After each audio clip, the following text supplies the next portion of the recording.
The Twin Brothers. Once there was a fisherman who had plenty of money but no children. One day an old woman came to his wife and said, "What use is all your prosperity to you when you have no children?" "It is God's will," answered the fisherman's wife. "Nay, my child, it is not God's will, but the fault of your husband. For if he would but catch the little goldfish, you would surely have children. Tonight, when he comes home, tell him he must go back and catch the little fish. He must then cut it in 6 pieces. One of these you must eat, and your husband the second, and soon after you will have 2 children. The third piece you must give to the dog, and she will have 2 puppies. The fourth piece give to the mare, and she will have 2 foals. The fifth piece bury on the right of the house door, and the 6th on the left, and 2 cypress trees will spring up there." When the fisherman came home at evening, his wife told him all that the old woman had advised, and he promised to bring home the little goldfish. Next morning, therefore, he went very early to the water and caught the little fish. Then they did as the old woman had ordered, and in due time the fisherman's wife had 2 sons, so like each other that no one could tell the difference. The dog had 2 puppies exactly alike. The mare had 2 foals, and on each side of the front door there sprang up 2 cypress trees precisely similar. When the 2 boys were grown up, they were not content to remain at home, though they had wealth in plenty, but they wished to go out into the world and make a name for themselves. Their father would not allow them both to go at once, as they were the only children he had. He said, "First one shall travel, and when he is come back, then the other may go." So the one took his horse and his dog and went, saying to his brother, "So long as the cypress trees are green, that is a sign that I am alive and well. But if one begins to wither, then make haste and come to me." So he went forth into the world. One day he stopped at the house of an old woman, and as at evening he sat before the door, he perceived in front of him a castle standing on a hill. He asked the old woman to whom it belonged, and her answer was, "My son, it is the castle of the fairest in the land."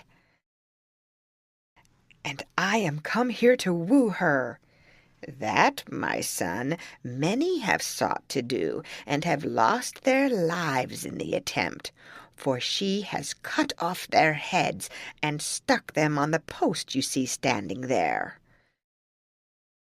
"And the same will she do to me, or else I shall be victor, for tomorrow I go there to court her."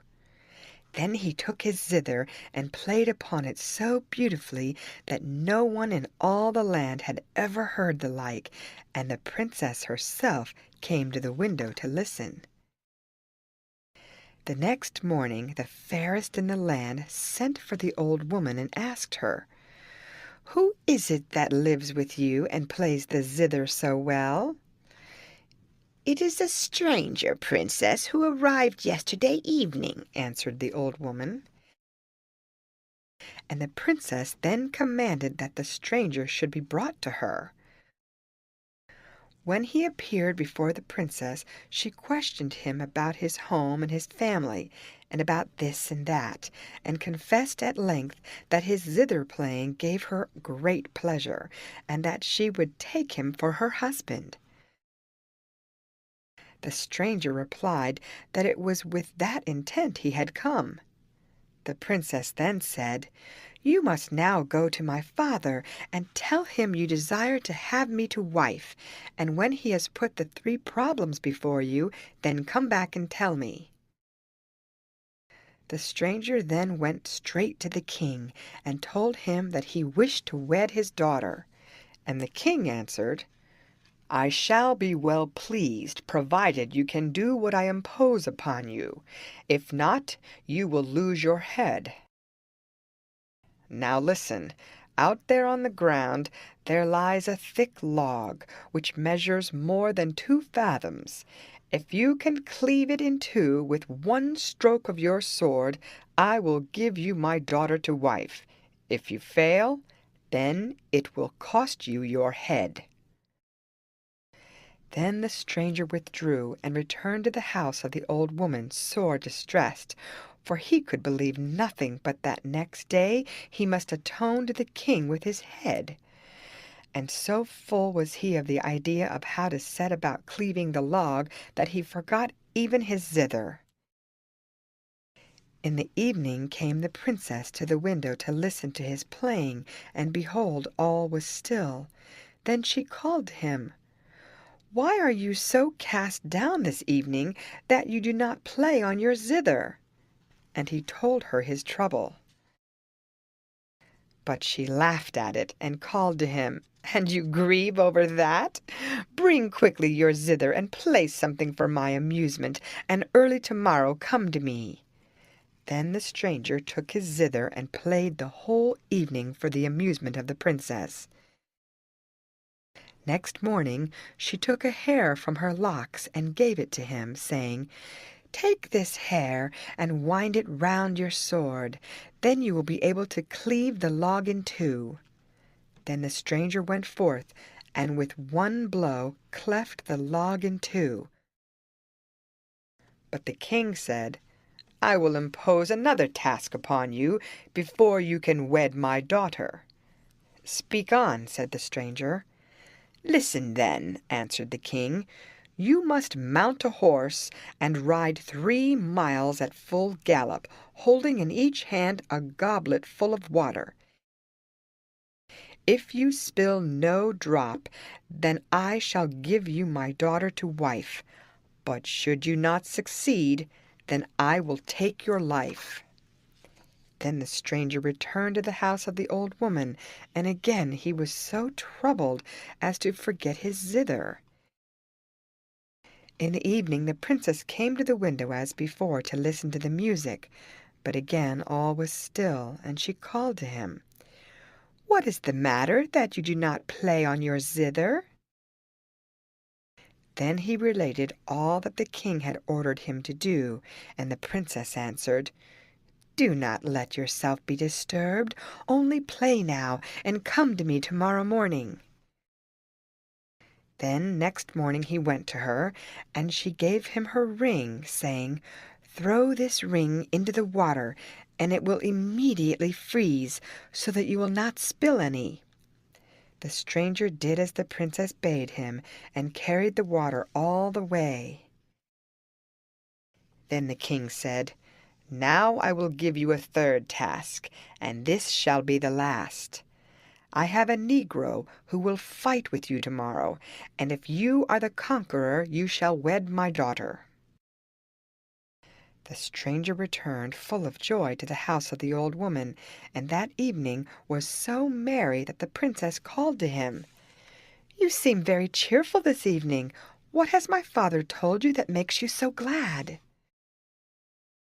He answered, "Your father has told me that tomorrow I must fight with his Negro.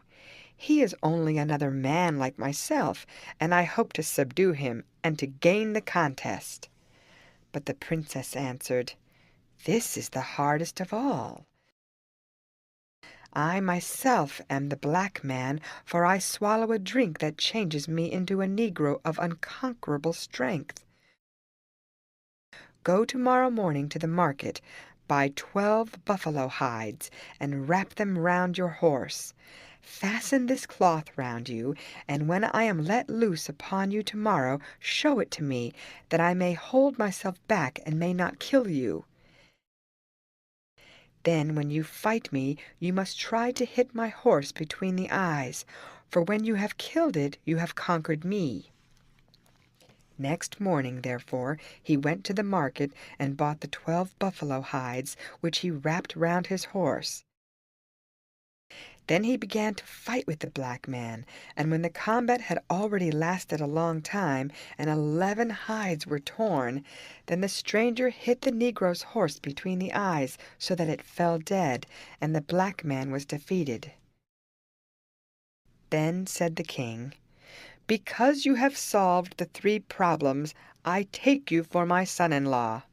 But the stranger answered, "I have some business to conclude first. In 14 days I will return and bring the bride home." So he arose and went into another country, where he came to a great town, and alighted at the house of an old woman. When he had had supper, he begged of her some water to drink, but she answered, "My son, I have no water. A giant has taken possession of the spring, and only lets us draw from it once a year, when we bring him a maiden. He eats her up, and then he lets us draw water. Just now it is the lot of the king's daughter, and tomorrow she will be led forth." The next day accordingly the princess was led forth to the spring, and bound there with a golden chain. After that all the people went away, and she was left alone. When they had gone, the stranger went to the maiden and asked her what ailed her, that she lamented so much, and she answered that the reason was because the giant would come and eat her up. And the stranger promised that he would set her free if she would take him for her husband, and the princess joyfully consented. When the giant appeared, the stranger set his dog at him, and it took him by the throat and throttled him till he died, so the princess was set free. Now when the king heard of it, he gladly consented to the marriage, and the wedding took place with great rejoicings. The young bridegroom abode in the palace 101 weeks. Then he began to find it too dull, and he desired to go out hunting. The king would fain have prevented it, but in this he could not succeed. Then he begged his son-in-law at least to take sufficient escort with him, but this too the young man evaded, and took only his horse and his dog. He had ridden already a long way when he saw in the distance a hut, and rode straight towards it in order to get some water to drink. There he found an old woman from whom he begged the water. She answered that first he should allow her to beat his dog with her little wand, that it might not bite her while she fetched the water. The hunter consented, and as soon as she had touched the dog with her wand, it immediately turned to stone. Thereupon she touched the hunter and also his horse, and both turned to stone. As soon as that had happened, the cypress trees in front of his father's house began to wither, and when the other brother saw this, he immediately set out in search of his twin. He came first to the town where his brother had slain the giant, and there fate led him to the same old woman where his brother had lodged. When she saw him, she took him for his twin brother, and said to him, "Do not take it amiss of me, my son, that I did not come to wish you joy on your marriage with the king's daughter." The stranger perceived what mistake she had made, but only said, "That does not matter, old woman," and rode on, without further speech, to the king's palace, where the king and the princess both took him for his twin brother, and called out, "Why have you tarried so long away? We thought something evil had befallen you." When night came, and he slept with the princess, who still believed him to be her husband, he laid his sword between them, and when morning came he rose early and went out to hunt.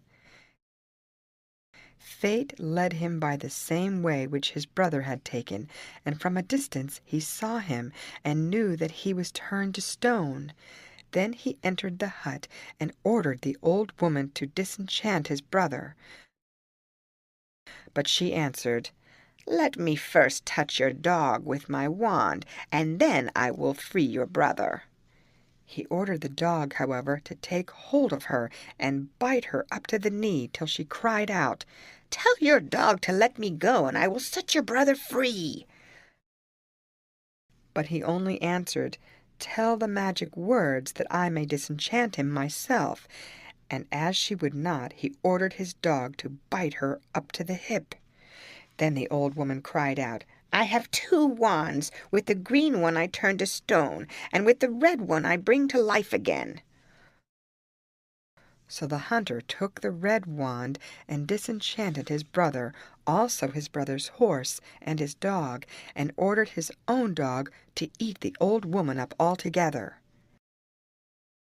While the brothers went on their way back to the castle of the king, the one brother related to the other how the cypress tree had all at once dried up and withered, how he had immediately set out in search of his twin, and how he had come to the castle of his father-in-law and had claimed the princess as his wife. But the other brother became furious on hearing this, and smote him over the forehead till he died, and returned alone to the house of his father-in-law. When night came and he was in bed, the princess asked him, "What was the matter with you last night, that you never spoke a word to me?"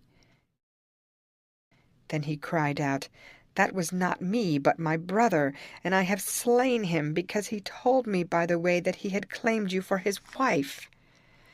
"Do you know the place where you slew him?" asked the princess, "and can you find the body?" "I know the place exactly." "Then tomorrow we shall ride thither," said the princess. Next morning, accordingly, they set out together, and when they had come to the place, the princess drew forth a small bottle that she had brought with her, and sprinkled the body with some drops of the water, so that immediately he became alive again. When he stood up, his brothers said to him, "Forgive me, dear brother, that I slew you in my anger." Then they embraced, and went together to the fairest in the land, whom the unmarried brother took to wife. Then the brothers brought their parents to live with them, and all dwelt together in joy and happiness.